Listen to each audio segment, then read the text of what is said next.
Outra informação, a Secretaria Estadual de Administração Penitenciária iniciou na manhã de hoje uma mega transferência de presos no complexo penitenciário de Jericinó, em Bangu.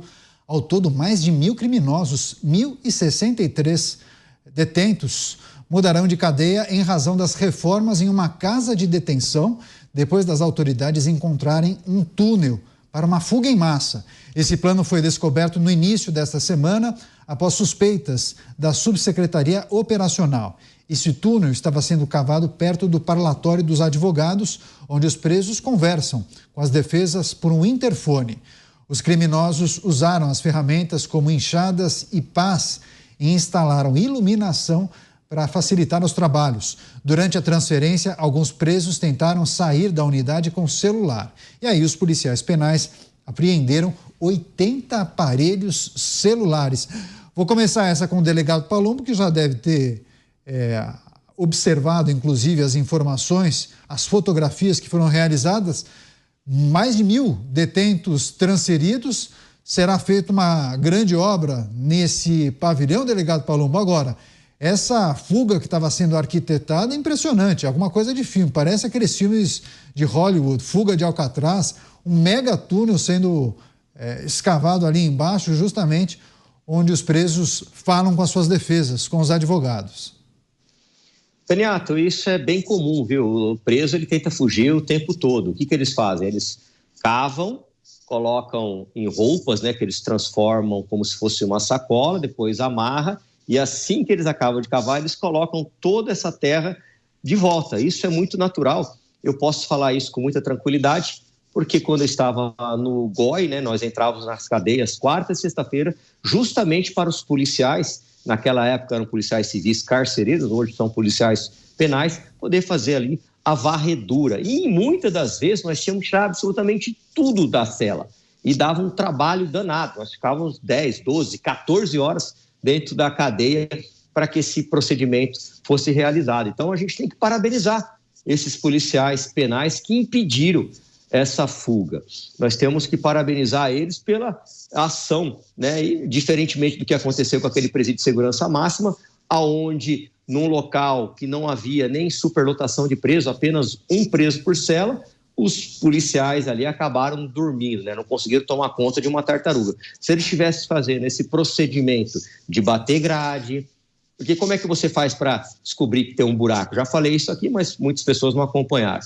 Você pega uma barra de ferro, literalmente, e sai batendo no chão e no telhado. E pelo barulho e pela expertise do policial penal, ele consegue descobrir se tem ou se não tem um buraco. Bate também nas grades de ferro, pelo barulho, ele consegue descobrir se essa grade foi serrada por aqueles jacarezinhos. O que é o jacarezinho?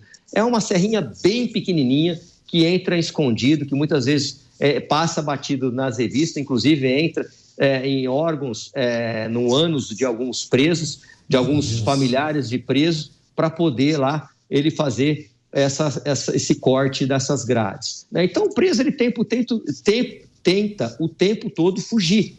Como é que eles tampam lá? Porque as paredes muitas vezes são brancas. Eles pegam papel higiênico, pasta de dente, faz uma mistura ali e coloca. E isso fica branco e parece que tem parede lá. Se todos os policiais penais agissem como esse, as fugas seriam evitadas. Pois é. Se eu fosse o chefe da detenção, eu já proibiria creme dental branco. Só pode colorido. Dávila, a gente tem observado muitas iniciativas do poder público, dos órgãos que cuidam justamente das penitenciárias no âmbito dos estados, para tentarem impedir esses planos mirabolantes de fuga de presos. Enfim, teve aquele episódio que o delegado Palumbo mencionou no estado do Rio Grande do Norte, em que 2 detentos conseguiram fugir por conta de uma falha operacional, né? Deixaram ferramentas de uma obra que estava sendo realizada e aí esses presos conseguiram fugir justamente utilizando essas ferramentas. Enfim, descobriram a tempo um túnel que estava sendo cavado que poderia propiciar aí a fuga de centenas de detentos nesse presídio no Rio de Janeiro. Enfim, é um trabalho que não acaba nunca, né, Dávila? É preciso estar atento sempre, porque as facções injetam muito dinheiro, inclusive para alugar muitas vezes um imóvel que está ao lado da penitenciária para conseguir fazer o túnel e alcançar alguma das regiões ali onde ficam os presos. É verdade, Canhato. Primeiro, como bem disse o delegado Palum, precisamos aplaudir a polícia penitenciária que descobre, que desvenda.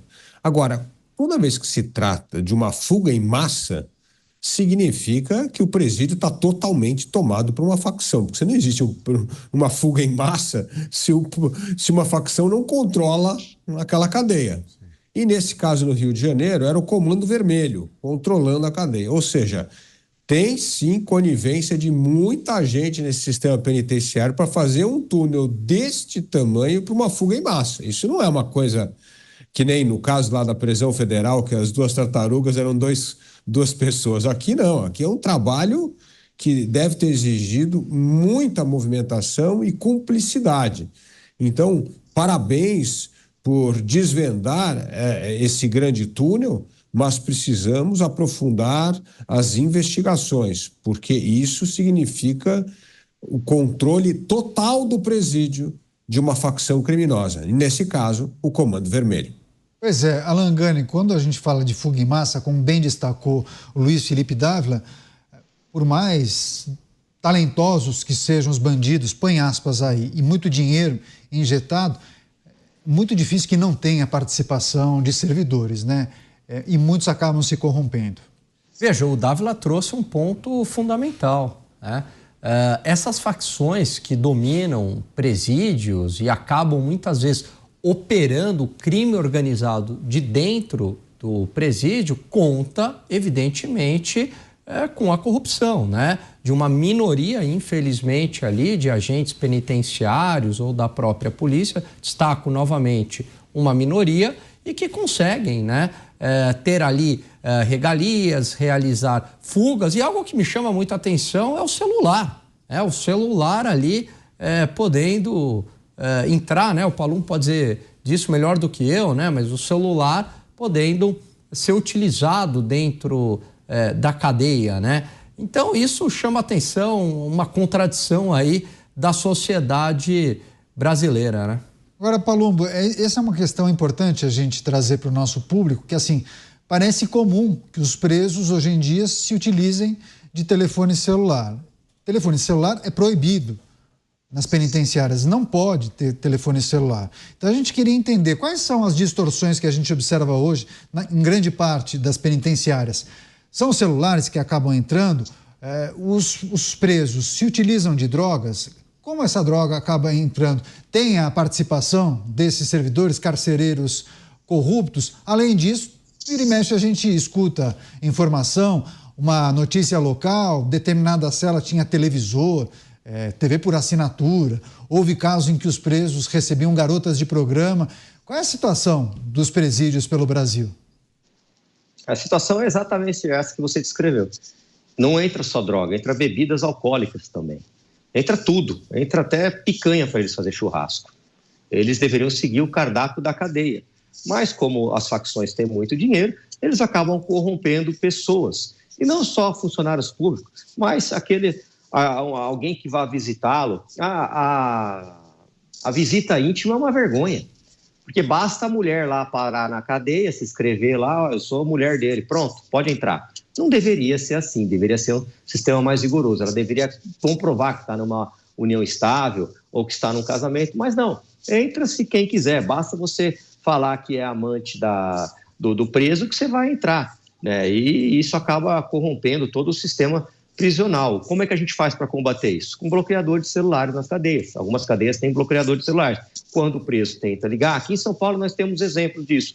O único problema, em Guarulhos, na cadeia de Guarulhos tem um bloqueador de celular. O único problema disso é que as operadoras ainda não têm condição de colocar para bloquear só os aparelhos que estão dentro de uma área muito pequena que é o presídio. E quando você chega ali no pátio credenciado Detran e DER, que é muito próximo da cadeia ali de Guarulhos, já não pega celular, você tem que ir para outro local para fazer as ligações. Eu passei isso na pele quando fazia minhas fiscalizações nesses pátios credenciados Detran e DER e simplesmente não pegava. Aí conversando com o pessoal de lá, porque aqui tem uma cadeia e tem um bloqueador. O governo deveria investir mais nesse sistema de bloqueador de celular, porque aí você tira uma ferramenta de cometimento de crime. Quem aí da nossa audiência, até mesmo vocês, nunca recebeu uma ligação pedindo falando que ganhou um prêmio, falando para clicar num link, ou falando que você comprou uma determinada mercadoria e é só clicar lá? Isso aí é golpe. E esses golpes, da maioria das vezes, saem de onde? De dentro das cadeias. Pois é, me lembro que tinha um, inclusive, que o detento de dentro da prisão ligava para uma casa qualquer dizendo que estava com a filha daquela pessoa, né? O falso sequestro. E muitas vezes uma pessoa idosa acaba caindo no papo daquelas pessoas, daqueles detentos que aplicam golpes usando o celular.